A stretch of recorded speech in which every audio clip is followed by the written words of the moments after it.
ये बात है साल 1914 की, जब एक 8 साल का बच्चा जापान के एक गांव में खेल रहा था। तभी उसने 4 पहियों पर चलती एक मशीन देखी। ये फोर्ड का मॉडल टी था, जिसको देखकर ये बच्चा बहुत ज्यादा हैरान हुआ।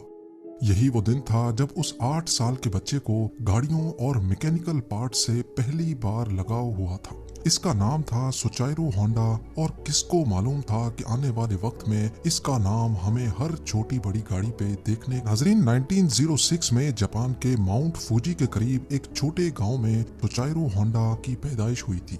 उनके वालिद लोहार होने के साथ साथ पार्ट टाइम में साइकिल रिपेयर का काम भी करते थे। होंडा के 5 बहन भाई पहले ही मुख्तलिफ बीमारियों की वजह से मर चुके थे, लिहाजा उसके माँ बाप को अपने इस बच्चे से काफी उम्मीदें थी। लेकिन उसको पढ़ाई से तो कोई लगाव नहीं था, अलबत्ता अपने बाप के साथ साइकिल रिपेयर करने में होंडा को ज्यादा दिलचस्पी थी। जब वो 16 साल का हुआ तो उसने न्यूज़पेपर में जॉब का एक ऐड देखा। 8 शोकाई नामी टोक्यो के इस ऑटोमोबाइल सर्विस स्टेशन पे टेक्नीशियंस चाहिए थे। होंडा ने कंपनी को जॉब के लिए लेटर लिखा और खुशकिस्मती थी कि वहां से पॉजिटिव रिप्लाई भी आ गया। यही वो टाइम था जब होंडा अपना घर और स्कूल छोड़कर कमाने की आस लगाए टोक्यो रवाना हो गया। होंडा का ख्वाब तो तब टूटा जब वो टोक्यो में 8 शुकाई पहुंच गया था। कंपनी के मालिक ने होंडा से सफाई सुथराई के काम करवाना शुरू कर दिए और यहाँ तक के उसको बेबी सिटिंग पर लगा दिया। होंडा बेचारा करता तो क्या करता। एक तरफ वो अपना घर और माँ बाप को छोड़कर निकला था, तो दूसरी तरफ उससे फालतू काम लिए जा रहे थे। उसको वापस अपने गांव जाने में शर्म आ रही थी, क्योंकि वो अपने पेरेंट्स को फेस करने की हिम्मत नहीं कर पा रहा था। यही वजह थी कि अगले कई महीनों तक वो वहीं ऑड जॉब्स करने पर मजबूर रहा। कुछ ही महीनों के बाद 8 शुकाई के मालिक ने होंडा से वर्कशॉप के काम भी लेना शुरू कर दिए। होंडा को इस काम में शुरू से बहुत इंटरेस्ट था, इसीलिए वो चीजों को आसानी से समझ जाता था। चंद महीनों में वो हर तरह की गाड़ी और उनके पार्ट्स के बारे में काफी कुछ जान चुका था। इस दौरान 8 शुकाई ने 2 स्पोर्ट्स कार भी बनाई, जिसमें पहली गाड़ी 8 डैमलर थी और दूसरी कर्टिस। ये दोनों गाड़ियां यूज्ड इंजन्स को इस्तेमाल करके बनाई गई थीं, जिन्होंने जापानीज मोटर कार चैंपियनशिप 1924 में पहली पोजीशन भी हासिल की। होंडा अभी तक एक अच्छा मैकेनिक था, लेकिन इस रेस में वो ड्राइवर के साथ इंजीनियर के तौर पे बैठा था। यही वो इवेंट था जिसके बाद सुचाइरो होंडा ने मोटर स्पोर्ट्स को अपना रिलीजन बना लिया। अगले कई सालों तक वो 8 शुकाई में ही जॉब करता रहा और अपने एक्सपीरियंस को बढ़ाता भी रहा। 1928 में 22 साल की एज में उसके मालिक ने अपनी एक और ब्रांच खोलने का फैसला किया। ये ब्रांच हमामात्सु शहर में होना थी, जिसको चलाने के लिए मालिक ने होंडा को जिम्मेदारी देकर वहां भेज दिया। होंडा ने 8 शुकाई की इस नई ब्रांच को एक वर्कर से शुरू किया था और सिर्फ 2 ही सालों में 30 वर्कर्स तक पहुंचा दिया। वो अब एक ब्रिलियंट मैकेनिक और रेसिंग ड्राइवर भी बन चुका था। उसने अपनी महारत का फायदा उठाते हुए अपने मालिक के लिए एक स्पोर्ट्स कार डिजाइन की। ये गाड़ी 120 किलोमीटर पर आवर की स्पीड से चल सकती थी, जिसने पुराने सारे रिकॉर्ड तोड़ दिए थे। ये रिकॉर्ड अगले 20 सालों तक जापान का हाईएस्ट रिकॉर्ड बना रहा। 8 शुकाई के मालिक के दिल में होंडा की अहमियत मजीद बढ़ चुकी थी। वो अपना खुद का वर्कशॉप खोलना चाहता था, लेकिन शायद किस्मत को ये मंजूर नहीं था। 1936 में रेसिंग के दौरान होंडा का एक हौलनाक हादसा हो गया।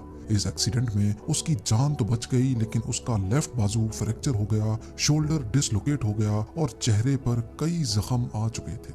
उसको अपनी जिंदगी यहीं खत्म होते दिखाई दे रही थी। ना वो मैकेनिक का काम कर सकता था और ना ही रेसिंग में हिस्सा ले सकता था। कई महीनों के बाद वो जब दोबारा ठीक हुआ तो उसने 8 शुकाई के मालिक से रिक्वेस्ट की कि वो अब ये रिपेयरिंग का काम नहीं कर सकता, बल्कि उसने आइडिया पेश किया कि क्यों ना वो अब स्पेयर पार्ट्स बनाने के लिए एक अलग कंपनी शुरू करे। 8 शुकाई के स्टेक होल्डर्स ने होंडा का ये आइडिया फौरन रिजेक्ट कर दिया। उनको ऑलरेडी प्रॉफिट्स मिल रहे थे और कोई भी नहीं चाह रहा था कि नया रिस्क लिया जाए। इसी पर होंडा ने डिसाइड किया कि पार्ट्स मैन्युफैक्चरिंग की कंपनी वो अकेले ही खोलेगा। 1936 में 30 साल की उम्र में उसने अपने दोस्त के साथ मिलकर टोकाई सेकी हैवी इंडस्ट्री खोली और अपने दोस्त सिचाइरो काटो को उसका प्रेसिडेंट बना दिया। कंपनी तो वो खोल चुके थे, पर होंडा के पास इसको चलाने के लिए कोई इन्वेस्टमेंट नहीं थी। वो दिन भर 8 शुकाई के लिए काम करता था, जबकि रात में अपनी नई कंपनी के लिए खुद इंजन पिस्टन बनाने की कोशिश करता था। अगले कई महीनों तक वो इसी रूटीन पे चलता रहा, लेकिन उसको कोई कामयाबी ना मिल सकी। उल्टा वो लगातार शिफ्टें लगा लगा कर कमजोर हो चुका था। एक के बाद एक नाकामी उसका रास्ता रोके बैठी थी। तभी उसने मेटलर्जी में महारत हासिल करने के लिए एक यूनिवर्सिटी में एडमिशन ले लिया। 1939 में 3 सालों की लगातार मेहनत करने के बाद वो आखिरकार एक पिस्टन बनाने में कामयाब हो ही गया। अब उसने आर्ट शुकाई से जॉब छोड़ दी और फुल टाइम पिस्टन बनाने में लग गया। पर उसको ये मालूम ही नहीं था कि उसके बनाए हुए पिस्टन में अभी भी कई फॉल्ट्स मौजूद हैं। उसने टोयोटा कंपनी को अपने पिस्टन ऑफर किए तो टोयोटा ने 50 में से 47 डिजाइन्स रिजेक्ट कर दिए। ये खबर होंडा पर बिजली बनकर गिरी, क्योंकि उसके पास अब वापसी का भी कोई रास्ता नहीं था। उसने मुख्तलिफ कंपनीज की रिक्वायरमेंट्स को समझने के लिए पूरे जापान के दौरे लगाना शुरू कर दिए। अलग अलग फैक्ट्रीज में गया, कार मैन्युफैक्चरर्स से मिला। अगले कई साल उसने मार्केट को समझने में लगा दिए और उसके बाद होंडा ने एक बार फिर से पिस्टन बनाए। इस बार ये पिस्टन सारी कंपनीज के क्वालिटी कंट्रोल पास कर चुके थे। उसको धड़ाधड़ ऑर्डर्स मिलना शुरू हो गए और एक बार फिर से होंडा को अपने ख्वाब पूरे होते दिखाई दिए। ऑर्डर्स को पूरा करने के लिए उसकी कंपनी ने 2000 वर्कर्स को भी हायर कर लिया। होंडा की ये खुशी सिर्फ चंद महीनों की मेहमान थी, ये किसको मालूम था। 1941 में जापान वर्ल्ड वॉर 2 में कूद गया और मिनिस्ट्री ने कई जापानीज कंपनी को अपने कंट्रोल में ले लिया, जिसमें एक कंपनी सोचाइरो होंडा की भी थी। होंडा को डाउनग्रेड करके उसी की कंपनी का सीनियर मैनेजिंग डायरेक्टर बना दिया गया और चीजें तब मजीद खराब हो गईं जब कंपनी के वर्कर्स को मिलिट्री सर्विस में लगा दिया गया। अगले 3 साल इंतहाई मुश्किल हालत में गुजरे, लेकिन 1944 में एक वाकया हुआ जिसने होंडा की उम्मीदों पर पूरी तरह से पानी फेर दिया।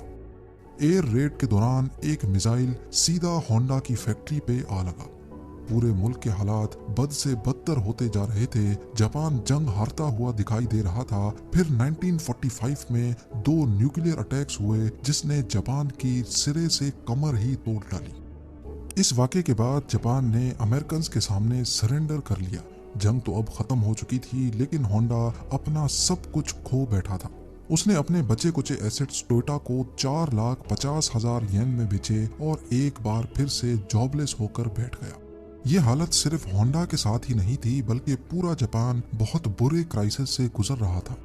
इकोनॉमी मेल्ट हो रही थी। खाना पानी की शदीद किल्लत और महंगाई ने सबकी कमर तोड़ रखी थी। पब्लिक ट्रांसपोर्ट का मिलना इंतहाई मुश्किल था, क्योंकि जापान में पेट्रोल भी नायाब हो चुका था। इसी दौरान होंडा को जापानीज इंपीरियल आर्मी का एक छोटा इंजन मिला, जिससे वो वायरलेस रेडियो चलाया करते थे। अपनी आदत से मजबूर उसे एक आइडिया आया। उसने सोचा कि क्यों ना इस इंजन को एक साइकिल में लगाकर अपनी ट्रांसपोर्ट का मसला हल किया जाए। इससे ट्रांसपोर्ट आसान भी हो जाएगी और सस्ती भी पड़ेगी। क्योंकि उस दौर में लोग पहले ही महंगाई से बहुत परेशान थे, तो जब उन्होंने यही इंजन एक साइकिल पे लगा देखा तो सबको ये आइडिया बहुत अच्छा लगा। चंद यूज्ड इंजन्स तो होंडा को मिल गए, लेकिन लोगों की डिमांड इतनी ज्यादा थी कि अब होंडा ने खुद का नया इंजन डिजाइन कर लिया। ये हिस्ट्री में पहली बार था कि किसी मशीन पर होंडा का लोगो देखा गया। होंडा के पास इतने पैसे नहीं थे कि वो मास लेवल पे ये साइकिल्स बना सके, लिहाजा उसने 18,000 दुकानदारों के नाम एक ओपन लेटर लिखा। लोगों को होंडा पे इतना भरोसा था कि 3,000 दुकानदारों ने उसको पॉजिटिव रिप्लाई दिया और पैसे भी एडवांस में दे दिए। अगले 3 सालों में होंडा ने एक ऐसी मोटरसाइकिल बनाई जो मार्केट की रिक्वायरमेंट के ऐन मुताबिक थी। ये सुपर कब के नाम से लॉन्च की गई, जिसने आते ही मार्केट में धूम मचा दी। यह मॉडल इतना कामयाब हुआ कि 1958 में इसने अमेरिका की अपनी ट्रायम्फ और हार्ले डेविडसन की सेल्स को भी पीछे छोड़ दिया। क्योंकि होंडा को रेसिंग का बहुत शौक तो था ही, इसीलिए उसने अब स्पोर्ट्स बाइक बनाने का फैसला किया। वो मुख्तलिफ बाइक रेसेस में जाता और जीतने वाली बाइक्स के खास फीचर्स नोट डाउन करता जाता।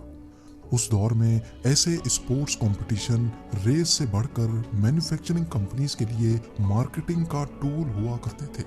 चंद सालों में होंडा की पहली स्पोर्ट्स बाइक लॉन्च की गई, जिसने 1962 इंटरनेशनल रेसिंग कंपटीशन में पहली पोजीशन हासिल की।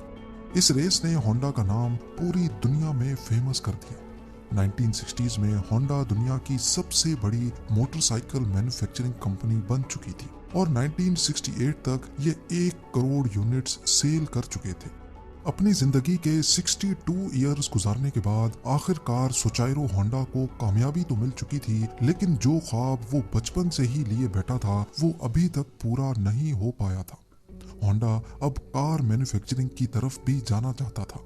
कई लोगों ने उनको ऐसा करने से मना भी किया, लेकिन उन्होंने किसी की एक ना सुनी। उस वक्त जापान में ऑलरेडी टोयोटा और निसान जैसी कंपनीज अपना बिजनेस जमाए बैठी थी। वहां मार्केट में अपनी नई जगह बनाना काफी मुश्किल था। होंडा ने अपनी पहली पिकअप ट्रक T360 लॉन्च की जो कि फेल हो गई। उसके बाद स्पोर्ट्स कार S500 लॉन्च की जिसके सिर्फ 1300 यूनिट्स ही बिक पाए।